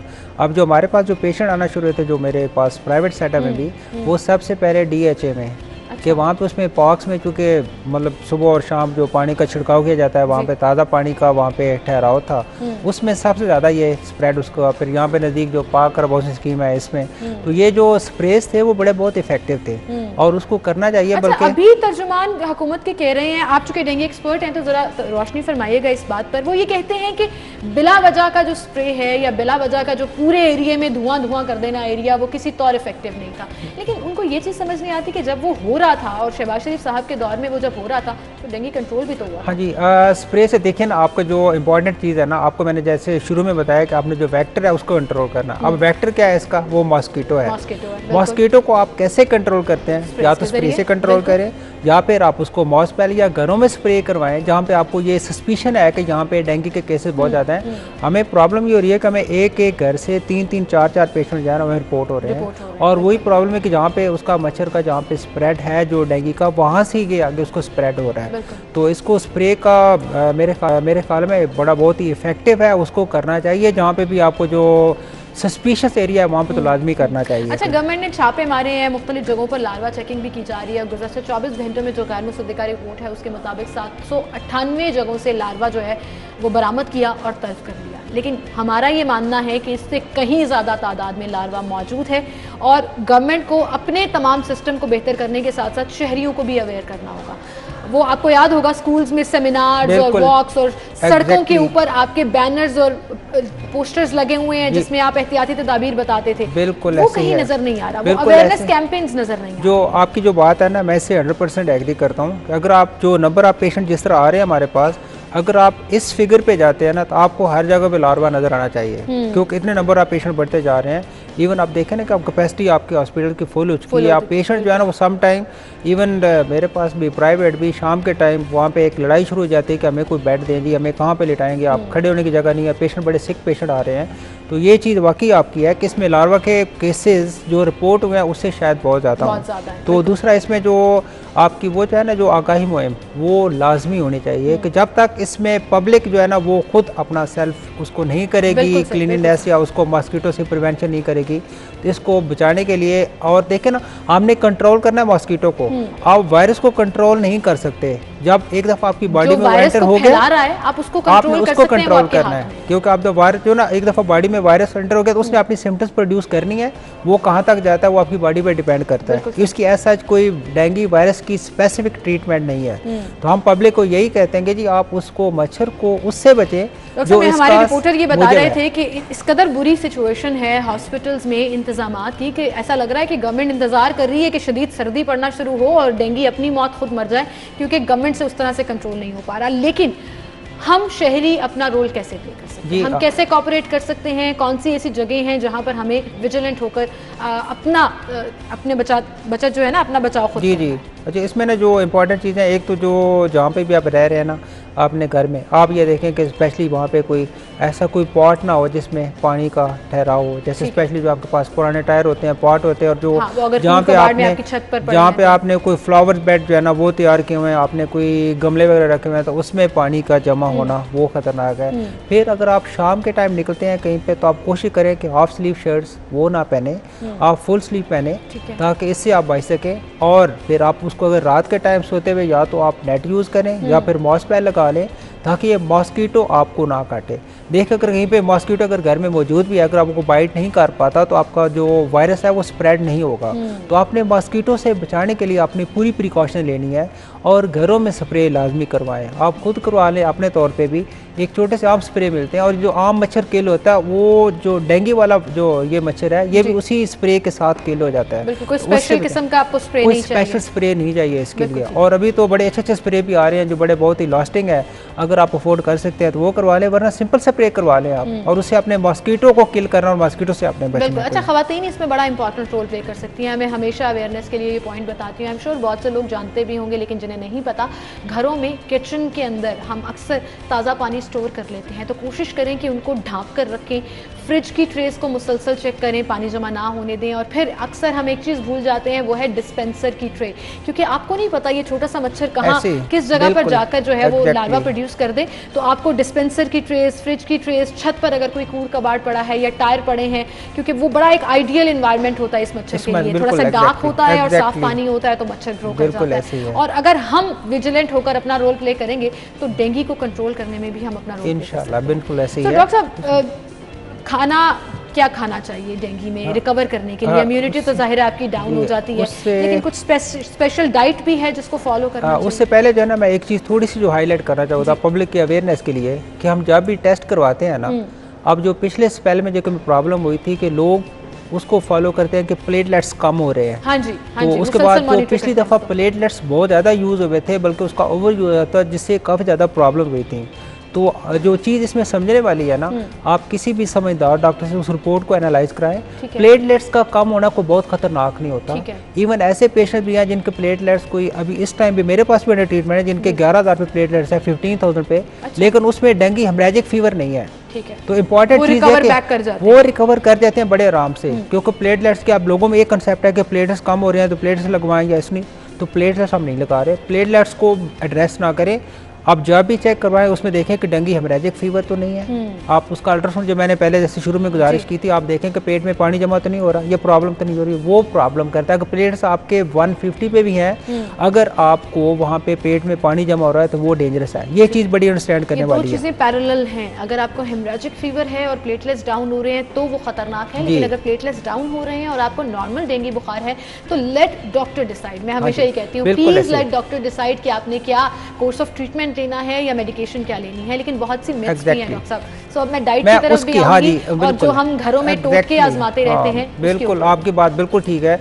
लास्ट टाइम ये बात है, जो लोगों के घरों में जो पपीते का दरख्त था, उसके छिलके भी लोगों ने उतार लिए थे कि शायद पत्ते उबाल एग्जैक्टली ये था कि इसमें शायद कुछ स्पेशल कोई ऐसी कोई रेमेडी है, जिस तरह की कोई चीज़ है। अभी भी एक मार्केट में एक सिरप जो है ना इस नाम से चल रहा है, कोई डेंगू के लिए बड़ा स्पेसिफिक है, जिसमें जो पपीते का रस और पतरी का है। तो मैं एक चीज़ बड़ी क्लियर कर दूं, पेशेंट को अगर वॉमिटिंग नहीं हो रही, हम पेशेंट को रिहाइड्रेट करते हैं। आप जूस अगर यूज़ करते हैं, कोई भी जूस ले लें। आप अगर जूस अफोर्ड ना भी कर सके, आप सिंपल वाटर में और जूस में ट्रीटमेंट में कोई फर्क नहीं है। ठीक है, लोग कहते हैं फ्लूइड्स इनटेक पूरा होना फ्लूइड चाहिए, इनटेक आपका जूस की सूरत में है, वो पानी की सूरत में। बिल्कुल ऐसे लोग कहते हैं पता नहीं अनार के जूस में शायद कोई खास चीज़ है, एप्पल में कुछ लीमू डाल के लेंगे, पपीते में नहीं, आपको नहीं, उसका सिर्फ वो पैलेटेबल है, वो टेस्टी है, आप उसको ज़्यादा आप ले सकते हैं। आप पानी पियेंगे, शायद आप 1 घंटे में आप शायद इतना जो है ना 2-3 गिलास आप वैसे ना सकें। जूस आप लेते हैं तो आपको ठीक एक अच्छी फीलिंग आती है, लेकिन उसमें ट्रीटमेंट में कोई ऐसा कुछ नथिंग, हाँ ऐसी कोई चीज़ नहीं है, क्योर मौजूद नहीं है। ये चीज़ क्लियर करने वाली है कि इसमें बड़ी प्रॉब्लम आती है, हर पेशेंट को बताना पड़ता है। वो फिर कहते हैं कि जी वो पपीता नहीं मिल रहा और पता नहीं उसका अनार का जूस, अनार भी बड़ा महंगा हो गया। जो आपकी बात मैं उसको थोड़ा सा कंटिन्यू करना चाहूंगी, एक्चुअली मैंने देखा भी है, पपीते के पत्ते उबाल के कैवा बना के जूस बना के जो आप पी रहे होते हैं, अगर पेशेंट को वॉमिटिंग वाली फीलिंग नहीं हो रही तो आप उसका एक्चुअली दिल खराब करके उसको स्टेज पर बिल्कुल ऐसे ही है। आप सिंपल उसमें ना आपने लिक्विड इनटेक करना है, उसमें आप अनार का जूस ले सकते हैं, एप्पल ले सकते हैं, वट एवर यू लाइक, आप सिंपल कर ले। जब आपको वॉमिटिंग ज्यादा शुरू हो जाती है, उस टाइम आपने क्या करना है, उस टाइम आपने हॉस्पिटलाइज होना है, फिर हम उसको आईवी फ्लूइड दे या ड्रिप पे लगाते हैं। उससे पहले ड्रिप का भी कोई काम नहीं है, उसके पहले ड्रिप का भी कोई काम नहीं है। अपने फ्लूइड्स इनटेक आपने बेहतर रखना है, हेल्दी डाइट जो है वो रखनी है, तो ही आप हेल्दी होंगे। अगर आप स्पेसिफाई कर देंगे जी पपीते का जूस ही पीना है या जो भी आप घरेलू टोटके आजमा रहे हैं, यकीन जानिए कि वो कहीं ना कहीं आपकी हेल्थ को डाउन भी कर सकते हैं। यू नेवर नो कि उनके साइड इफेक्ट्स क्या हैं। सो हमेशा डॉक्टर की ओपिनियन को प्रायोरिटाइज कीजिए, क्योंकि डॉक्टर साहब जो हैं वो जो जानते हैं वो हम लोग नहीं जान सकते, सेल्फ मेडिकेशन के ऊपर नहीं जा सकते। तो अपने अपने डॉक्टर्स के पास ज़रूर जाएं अगर खुदा ना खास्ता आपको कोई साइन एंड सिम्टम्स शो हो रहे हैं। डॉक्टर साहब आपका बहुत शुक्रिया, इतनी सारी इन्फॉर्मेशन आपने हमारी आवाम तक पहुँचाई, बहुत शुक्रिया। आप तशरीफ़ लाए और हम चलते हैं जी एक ब्रेक की तरफ, दोबारा हाजिर होंगे।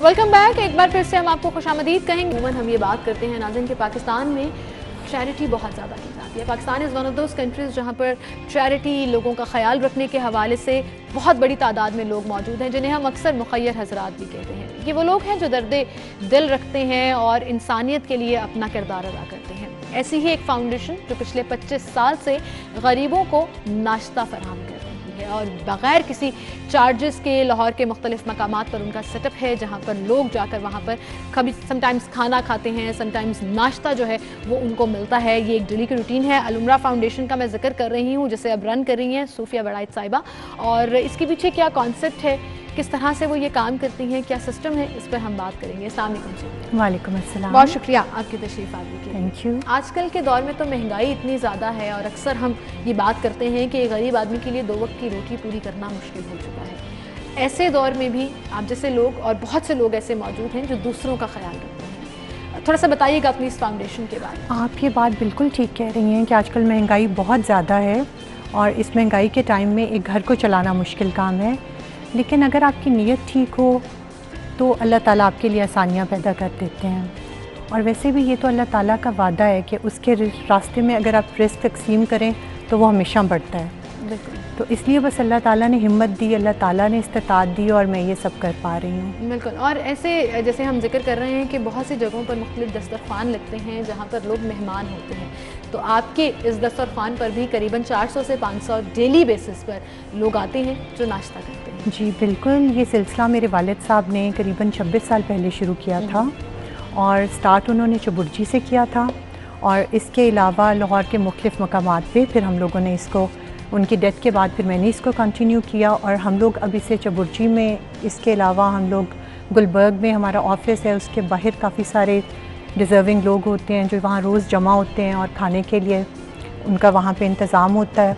इसके अलावा जो है हम लोग डिफरेंट हॉस्पिटल्स में, सरकारी हॉस्पिटल्स के बाहर जो मरीज़ों के लवाहिकीन बैठे होते हैं और वो बेचारे बहुत मुश्किल में, परेशानी में बैठे होते हैं। तो हम कोशिश करते हैं कि जाके सर्विसेज हॉस्पिटल, PIC, इस तरह डिफरेंट जगहों पे जाके हम उनको नाश्ता करवा देते हैं। बिल्कुल सही। अच्छा, ये जो सिलसिला है ये डेली बेसिस पर है, ऐसा नहीं है कि हफ्ते में बिल्कुल नहीं, बिल्कुल। कैसे मैनेज किया जाता है, कितने लोग आपके साथ काम करते हैं? देखिए, हमारी एक टीम है जो कि काफ़ी साल से हमारे साथ काम कर रही है और माशाल्लाह अल्हम्दुलिल्लाह ये सब बहुत प्रोफेशनल हैं और बड़े अच्छे तरीके से हर किसी को पता है कि उसका क्या काम है और उसे किस तरह से करना है। और इसलिए हमारा काम अल्लाह का शुक्र है कि बहुत अच्छे तरीके से इजीली मैनेजेबल है। लाहौर में कोई भूखा जो है वो नहीं रह सकता। अब जैसे लोग जो हैं वो इस चीज़ को मेक श्योर करते हैं। और नाश्ते में क्या क्या आइटम्स मौजूद होती हैं, कैसे नाश्ता? देखिए, हमारा बहुत सिंपल होता है, हमेशा से यही नाश्ता होता है। नान होता है, हलवा होता है, इसके अलावा रोटी होती है और सर्दियों में बॉइल्ड एग्स और चाय हम इसके साथ करते हैं। इसके साथ सर्व करते हैं। और लोग जो हैं वो तादाद उनकी बढ़ती रहती है, कम होती रहती है, बिल्कुल, ये डिपेंड करता है तो खास तौर पर और लॉकडाउन के दौरान तो खास तौर पर बिल्कुल ऐसे लोगों की बहुत ज़रूरत थी जो दूसरों का सहारा बन सके। जी बिल्कुल। कोविड के दिनों में भी हमने इस चीज़ को ख़त्म नहीं किया, बल्कि हमने SOPs फॉलो करते हुए लोगों में ये चीज़ डिस्ट्रीब्यूट की। और जब आप डिस्ट्रीब्यूट करते हैं तो लोगों का फीडबैक क्या होता है? कभी आप खुद भी गई हैं ऐसे? जी बिल्कुल, मैंने खुद डिफरेंट टाइमिंग्स में मैं जाती हूँ, साथ कभी कभार विज़िट करती हूँ, देखती हूँ। लेकिन आप देखें, जब एक भूखा खाना खाता है तो जो उसकी फीलिंग्स होती हैं वो शायद हम लोग यहाँ पे अल्फाज में बयान नहीं कर सकते। या जब आप किसी की मदद करते हैं, किसी की ज़रूरत पूरी करते हैं, तो उस टाइम पे जो उस शख्स के एक्सप्रेशंस होते हैं वो सिर्फ आप फील कर सकते हैं, आप एक्सप्लेन शायद वर्ड्स में नहीं कर पाते। बिल्कुल। और जैसे अभी आपने जिक्र किया ना कि रिस्क वो चादर है कि अगर आप अपनी चादर दूसरों के साथ शेयर करते जाएंगे तो खुद ब खुद वो बड़ी होती चली जाएगी, और इसका वादा तो अल्लाह ताला ने भी किया है। सो आपको लगता है कि ये एक कलेक्टिव एफर्ट है जो हम सबको पुट इन करनी चाहिए अपनी अपनी कैपेसिटी में? ज़रूरी नहीं है कि आप 400-500 लोगों को ही सपोर्ट करें या उन्हें ही खाना फराहम करें या जिस भी कैपेसिटी में काम करें। आप कतरा कतरा मिलकर दरिया बनता है, तो आप अपने हिस्से का रोल भी प्ले कर सकते हैं। बिल्कुल, मेरे ख्याल से देखिए, इंडिविजुअल एफर्ट हो या कलेक्टिव एफर्ट, और बल्कि इंडिविजुअल एफर्ट ही कलेक्टिव एफर्ट में तब्दील होती है। और अगर आप ज़्यादा से शुरू नहीं कर सकते, आप 2 लोगों को खाना खिला लें, आप एक बंदे से शुरू कर लें, एटलीस्ट थोड़ा सा जो आप कर सकते हैं। ये ना सोचें कि बहुत ज़्यादा इकट्ठा हमारे पास आएगा तो हम स्टार्ट करेंगे। नेकी तो चाहे आप एक कतरे से भी शुरू कर लें, अल्लाह ताला उसमें बरकत देते हैं। बिल्कुल। और वो फिर बढ़ती रहती है टाइम के साथ। आपको सपोर्ट कौन करता है? घर वाले, आपने कहा कि वालिद साहब? बिल्कुल जी, मेरे हस्बैंड मुझे बहुत सपोर्ट करते हैं, मेरी फैमिली, मेरे बच्चे, और अल्हम्दुलिल्लाह मेरे इन-लॉज़ बहुत अच्छे हैं। क्योंकि आप जानती हैं जिस सोसाइटी में हम यहाँ पे रहते हैं, यहाँ पे फैमिली की सपोर्ट के बाद बगैर ये चीज़ें पॉसिबल नहीं होती। मतलब अगर आपकी फैमिली आपके साथ नहीं है, आपके हस्बैंड वो सब आपको सपोर्ट नहीं करे, तो एक औरत के लिए बाहर निकलना, ये काम करना बहुत मुश्किल हो जाता है। इस वजह से अल्लाह का शुक्र है मैं इस मामले में बहुत लकी हूँ कि बगैर किसी डिस्क्रिमिनेशन किए, बगैर कोई सवाल किए, बगैर कोई जवाब लिए खाना लोगों को खिलाया जा रहा है। और वैसे ही किसी भूखे को खाना खिलाना तो बड़े सवाब का काम है, और इस नोबल कॉज में फिर अल्लाह ताला जो है वो डेफिनेटली। देखिए, जब अल्लाह ताला हमें देते हुए किसी किस्म की डिस्क्रिमिनेशन नहीं करते, तो हम कौन लोग होते हैं कि हम उसके बंदों को खाना खिलाते हुए या उनकी हेल्प करते हुए हम डिस्क्रिमिनेशन करें। इसलिए किसी किस्म की, कोई रंग की, कोई ज़ात की, किसी किस्म की कोई हमारे पास डिस्क्रिमिनेशन नहीं होती। जो आता है अपने हिस्से का रिस्क लेके जाता है। और आपकी लोकेशंस भी वो हैं जहाँ ज़्यादातर मजदूर तबका जो है या वो परदेसी जो लाहौर में रोज़गार कमाने के लिए आते हैं वो इससे इस्तेफादा करते हैं। लेकिन सोफिया साहबा, ये कहिएगा कि अब आगे फ्यूचर में आप इसको एक्सपेंड करना चाह रही हैं, क्या प्लान है? जी बिल्कुल, हमारी कोशिश है और हमारी अल्लाह ताला से दुआ है कि हम इसको 400 लोगों से बढ़ा के आगे लेके जाएं, और जितना हम इसमें इजाफ़ा कर सकते हैं करें। इसके अलावा कुछ ऐसे लोग होते हैं इस माशरे में जो घर से बाहर निकल के मांगना जिनके लिए बहुत मुश्किल होता है, वो सफ़ेद पोश लोग होते हैं। उन लोगों के लिए हम लोग उनके घरों में जाके खामोशी के साथ महीने का राशन उनको फ़राहम करते हैं, और उनको जाके बड़ी खामोशी से, ताकि उनकी इज़्ज़त नफ्स मजरूह ना हो, उनको महीने का राशन दे के आते हैं। करीबन 40 के करीब ऐसे घर हैं जिन्हें हम ये कर रहे हैं। इसके अलावा कुछ ऐसी ज़रूरियात होती हैं जो राशन से हट के होती हैं। किसी बच्चे की फ़ीस देनी है, सफ़ेद पोश लोग होते हैं, किसी के मेडिकल इश्यूज़ हैं, तो उन कुछ ऐसी फैमिलीज़ भी हैं, कोई 25-26 के करीब हैं, जिनको हम मंथली बेसिस पे फाइनेंशियली भी उनको उनके बैंक अकाउंट में खामोशी से पैसे ट्रांसफ़र कर देते हैं। और सोफिया साहिबा, यकीन जानिए कि इतना ज़बरदस्त काम है कि हमें ना सिर्फ फ़ख्र होता है आप जैसे पाकिस्तानियों पर, बल्कि हम दुआ है कि अल्लाह ताला आपको और हिम्मत दे और तौफीक दे कि आप इंसानियत को जो पे बैक कर रही हैं उसमें इजाफा हो सके। Thank you so much for coming in and good luck for all this जो आप कर रही हैं, और अल्लाह ताला इसको आपको एक्सपैंड करने की तौफीक भी दे। Thank you so much for coming. हम चलते हैं नाज़रीन एक ब्रेक की तरफ, दोबारा हाजिर होंगे।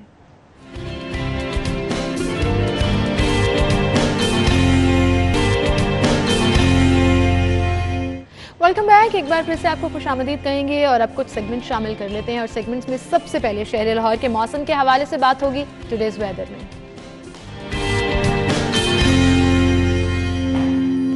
सादिया खान हमारे साथ मौजूद हैं। सादिया, बताइएगा आज शहर लाहौर का मौसम कैसा रहेगा और स्मॉग के हवाले से क्या अपडेट्स हैं ये भी बताइएगा। जी हाँ, बागों के शहर लाहौर के मौसम की सूरत हाल की बात कर लेते हैं। लाहौर समेत पंजाब के मुख्तलिफ शहरों में मौसम बदलना शुरू हो चुका है, और अच्छी बात यह है कि बहरा अरब से आने वाली हवाओं ने लाहौर के एयर क्वालिटी इंडेक्स पर काफ़ी अच्छे असरात मुरतब किए हैं। उसके साथ साथ खुनकी में भी इजाफा हुआ है। कल रात जो पंजाब में बहरा अरब से आने वाली हवाएं दाखिल हुई हैं उसकी वजह से ना सिर्फ दर्जा हरारत कम हुआ है, उसकी वजह से मौसम भी खुशगवार हुआ है। अभी मैं जलानी पार्क में हूँ, यहाँ पर सैर के लिए आने वाले लोग जो हैं वो काफ़ी ज़्यादा खुश दिखाई देते हैं, क्योंकि सफोकेशन खत्म हुई। उसके साथ साथ फ़ज़ाई आलूदगी के हवाले से हमें जितने मसाइल का सामना करना पड़ा था उसमें भी काफ़ी हद तक कमी देखने को मिली है। और इसी तरह से अच्छी खबर खासकर पंजाब और लाहौर के वासियों के लिए ये है कि महकमा मौसमियात का कहना है कि पहले हफ्ते के अख्ताम या दूसरे हफ्ते के शुरू में शुमाल मगरबी हवाएं नमी के साथ लाहौर का रुख करेंगी, जो कि हो सकता है लाहौर में पंजाब के मुख्तलिफ शहरों में बारिश का बायस बन जाए, जिसकी वजह से ना सिर्फ खुनकी बढ़ेगी, जितने भी हमें एयर क्वालिटी इंडेक्स से रेलिवेंट मसाइल थे उनमें भी काफ़ी हद तक कमी आएगी।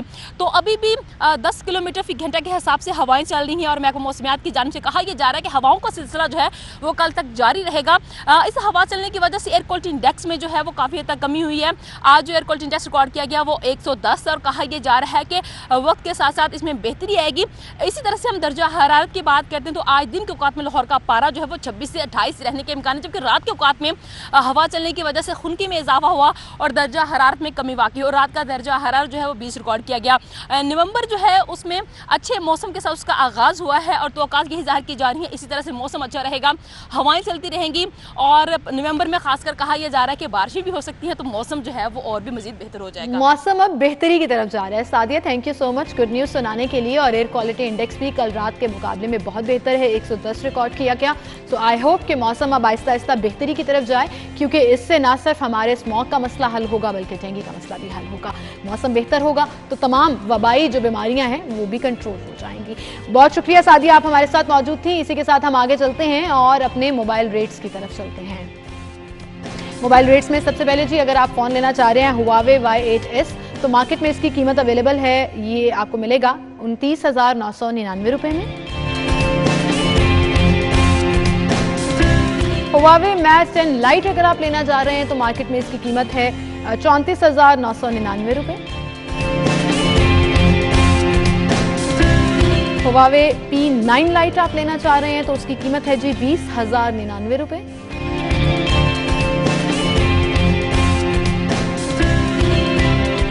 और हुआवे नोवा 7i ये अवेलेबल है जी मार्केट में 41,999 रुपये।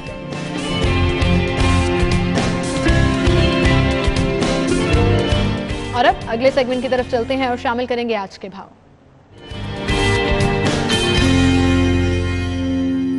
आज के भाव में सबसे पहले हम सब्जी मंडी का रुख करेंगे और देखते हैं वहां पर सब्जियों और फलों की कीमतें क्या हैं। कोमल हमारे साथ मौजूद हैं। जी कोमल, के हवाले से बात की जाए तो आज जो है सब्जियों की कीमतों में सरकारी निख रेट के मुताबिक जो है वो वाज़ेह कमी देखने में है, जबकि कुछ कीमतों में आज इजाफा भी देखने में आया है, और जो मार्केट है उसके मुताबिक जो है सब्जियों की कीमतों में काफ़ी ज़्यादा इजाफा भी देखने में आ रहा है।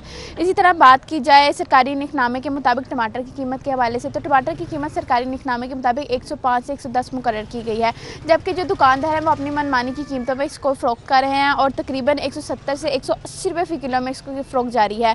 इसी तरह अदरक के हवाले से बात की जाए तो अदरक सरकारी निकनामे के मुताबिक उसकी कीमत जो है 230 से 240 है, जबकि जो दुकानदार हैं वो 250 में फ़रोख्त कर रहे हैं। और लहसुन जो है वो 255 से 265, जबकि दुकानदार 270 में। शिमला मिर्च 260 से 270, दुकानदार जो है 280 से 290 में फ़रोख्त कर रहे हैं। प्याज 31 रुपये से 33 रुपये है, जबकि दुकानदार जो है वो 45 रुपये में फ़रोख्त कर रहे हैं। इसी तरह आलू जो है 62 से 65, जबकि दुकानदार 70 रुपये फ़ी किलो में फ़रोख्त कर रहे हैं। शलजम 72 से 75 रुपये, जबकि दुकानदार जो है वो 80 रुपये। इसी तरह गोभी की सरकारी कीमत के हवाले से बात की जाए तो जो सरकारी निकनामे के मुताबिक उसकी कीमत मुकर्रर की गई है वो 82 से 85 है, जबकि जो दुकानदार है वो अपनी मन मर्जी के मुताबिक इसकी कीमत फ़रोख्त कर रहे हैं और वह है 90 रुपये। इसी तरह मटर जो है 270 से 280 रुपये, जबकि दुकानदार 290। करेले 87 से 90, जबकि दुकानदार जो है वो 90 रुपये फ़ी किलो में ही फ़रोख्त कर रहे हैं। भिंडी जो है 87 रुपये फ़ी किलो में, जबकि दुकानदार जो है वो तकरीबन 95 रुपये फ़ी किलो में फ़रोख्त कर रहे हैं। इसी तरह लीमू जो है उसकी जो सरकारी निकनामे के मुताबिक कीमत मुकर्रर की गई है वो 55 है, जबकि ओपन मार्केट में इसकी कीमत जो है वो 57 रुपये फ़ी किलो में फ़रोख्त हो रही है। सरकारी निकनामे के मुताबिक तो कीमतों में काफ़ी ज़्यादा कमी भी देखने में आई है, लेकिन दुकानदार जो है वो आज भी अपने मन मर्जी के मुताबिक कीमतों पर फ़रोख्त कर रहे हैं, जिसकी वजह से आवाम जो है वो बहुत ज़्यादा परेशान दिखाई दे रही है। और हुकूमत वक्त से अपील कर रही है कि अगर बढ़ती हुई कीमतों पर काबू ना पाया गया और जो दुकानदार हैं वो अपनी मन मर्जी के मुताबिक कीमतें इसी तरह फ़रोख्त करते रहे तो जल्द एक वक्त आएगा जब जो गरीब तबका है वो जल्द जो है 2 वक्त की रोटी से भी महरूम होता हुआ नजर आएगा। जी ठीक है कोमल, बहुत शुक्रिया आपका। और वही बात, सरकारी निकनामे पर अमल दरामद नहीं हो पा रहा है, दुकानदार अपने मनमाने रेट सब्जियों और फलों पर वसूल कर रहे हैं। इसी के साथ जी हम मीट रेट्स की तरफ चलते हैं और जेनिथ से अगर आप बीफ ले रहे हैं तो वो आपको मिलेगा 660 रुपये किलो और बीफ कीमा जो है वो आपको मिलेगा 735 रुपये किलो।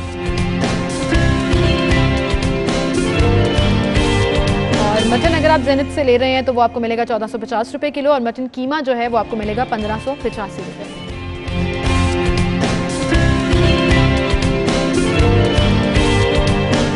गवर्नमेंट रेट के मुताबिक जिंदा मुर्गी आपको मिलेगी 219 रुपये में और उसका बना हुआ गोश्त है जी 318 रुपये में।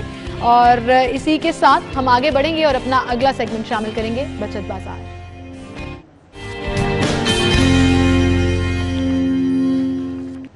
जी बचत बाजार में सबसे पहले हम ब्रांड्स देखते हैं किन किन पर सेल लगी है। तो MTJ है जिस पर अप टू 30% तक आपको ऑफ मिलेगा।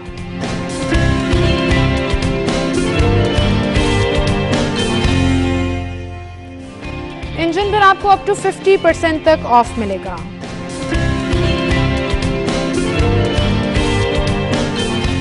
एंड्योर पर आपको अप टू 50% तक ऑफ मिलेगा।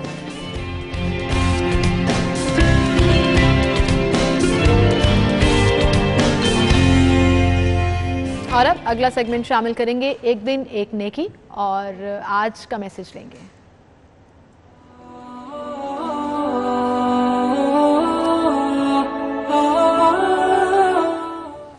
एक दिन एक नेकी में आज का मैसेज क्या है आपको सुनवाते हैं। अहमदुहु व नसल्ली अला रसूलिहिल करीम अम्मा बाद वक़ाल नबी सल्लल्लाहु अलैहि वसल्लम मन सतर मुस्लिमन सतरहुल्लाहु फिद दुनिया वल आखिरह। आज का मेरा मैसेज ये है, लोगों के अयूब पे पर्दा डालना सीख लो। मेरे भाइयों, अगर ये चाहते हो कि अल्लाह ताला आपके अयूब पे पर्दा डाले रखे, उसका आसान तरीक़ा ये है कि इंसानियत के अयूब पे पर्दा डालना। इंसानियत के अयूब पे पर्दा डालना।